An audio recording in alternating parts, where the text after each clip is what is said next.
Live from Fargo and serving you on TV, online, and on the go. This is Valley News Live at noon.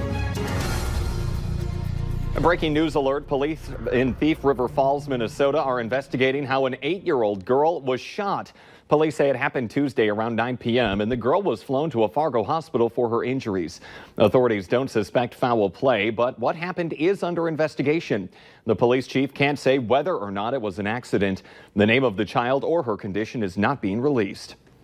People near Findlay, North Dakota have major cleanup today after storms ripped through that area. Now take a look at the damage right here. That is the roof of a house that was torn off during the storm and left in a crumbled heap on the ground. And a big tree was completely uprooted and crashed into a nearby house. Now you can see the size comparison there with our Valley Today reporter Callie Hubbard. She's about 5'4", and not even the boats were safe. This one flipped on its side while it was docked.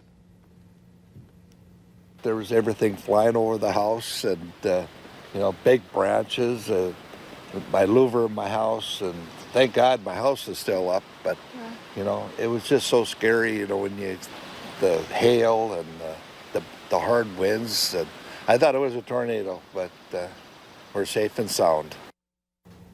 And a gas station in Hillsboro also take a hit. Take a look there. John Brown snapped this shot, how the high winds shifted the canopy at Casey's convenience store.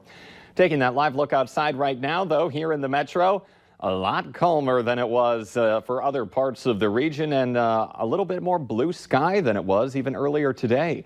For what we can expect for the rest of our forecast, let's head on over to First Alert Storm Team meteorologist Lisa Green.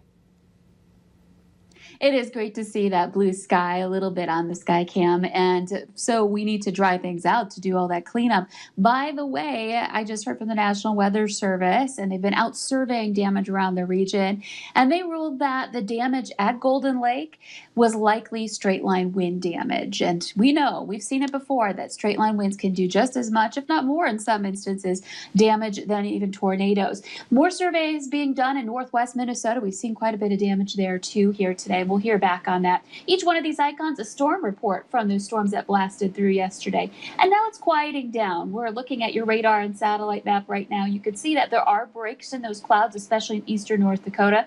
Also some spots where we have a few showers or sprinkles right now. As this cold front continues to march eastward, we're going to keep an eye on that because our eastern viewing area may see some storms pop up yet again this afternoon as that front slowly moves east. Huge difference in temperatures right now. We are in the 60s to low 70s at the noon hour, so a lot cooler than we've been in recent days. We'll take a look at the forecast for the rest of your day and beyond coming up here in just a few minutes. No, welcomed cool down for a lot of folks. Thank you, Lisa. A Fargo man is being charged with distracted and reckless driving after officials say he hit a semi-truck head on. According to a release from North Dakota Highway Patrol, 27-year-old Dane Castrinos was driving south on County Road 11 when he crossed the center line and crashed head-on with the semi. That truck was being driven by 21-year-old Emily Peterson and was leaving the parking lot of Gordy's Travel Plaza.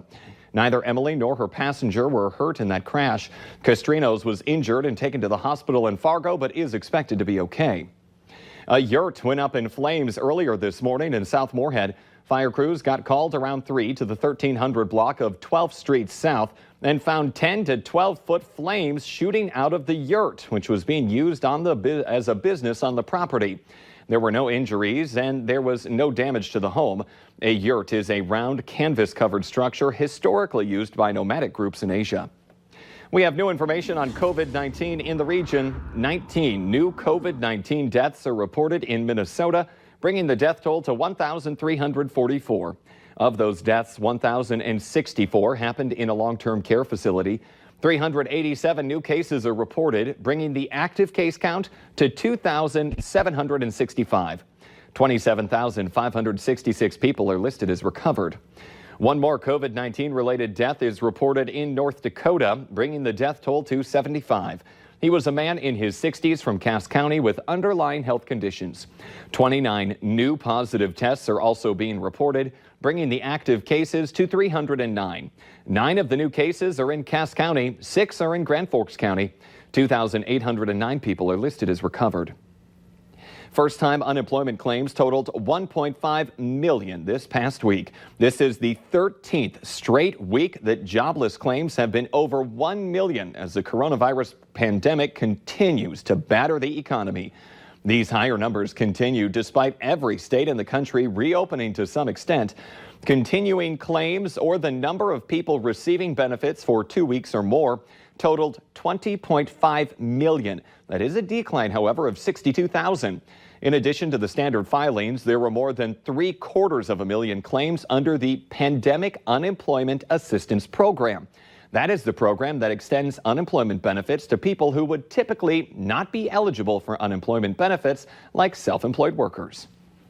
The mayor of Tulsa, Oklahoma, says he's honored but concerned about President Donald Trump's upcoming rally. The city has seen a rising number of coronavirus cases. Laura Podesta tells us how the situation is now getting political.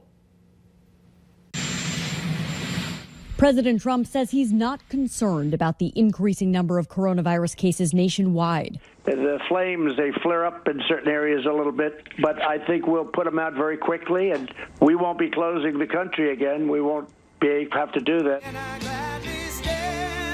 The president is holding his first rally in months in Tulsa, Oklahoma, Saturday. The city's health director says between June 6th and 13th, there was a 116% increase in new coronavirus cases. Mayor G.T. Bynum admits he's anxious the rally could continue the spread. I think any rational person looking at any large grouping of people, which is what we've been telling Tulsans for the last several months, that you need to be concerned about, would have concerns about this weekend. Former Vice President Joe Biden took aim at the president during a speech in Pennsylvania. Donald Trump's failure to fight the coronavirus with the same energy and focus that he uses to troll his enemies on Twitter, it's cost us lives. President Trump has future rallies planned for Florida, Arizona, and Texas. All three are reporting spikes in COVID-19 cases. Unless everybody wants just to go back home for another 18 months before we have this vaccine, we've got to get used to doing the right thing when we're out in public. In Texas, a battle over face masks. After the governor restricted cities from requiring residents to wear masks, some counties are now threatening businesses with fines if customers and employees don't wear them indoors. Laura Podesta, CBS News. People who plan to attend the president's rally in Tulsa will be given masks before going into the venue. The Trump campaign said on Monday they would do that. Rally goers must also sign a waiver saying they won't sue the campaign if they are exposed to COVID-19. In our consumer alert this afternoon, a major restaurant chain is cutting out the middleman. Panda Express is launching its own delivery service. It's a move that will eliminate additional fees that are typically found at third-party apps like Uber Eats and DoorDash. Those services charge up to a 30% commission, which some restaurant owners say is unsustainable. To celebrate the launch, Panda Express is offering free delivery today through July 1st on orders over $10. It's also in the process of bringing back its full menu at locations nationwide. Coming up here at noon, the Supreme Court is rejecting a notion on immigration pushed forward by the Trump administration. Find out how it will impact millions of people a little later in our newscast. But next, Lisa Green is in with what we need to know for our Thursday forecast after a rocky overnight and morning of storms.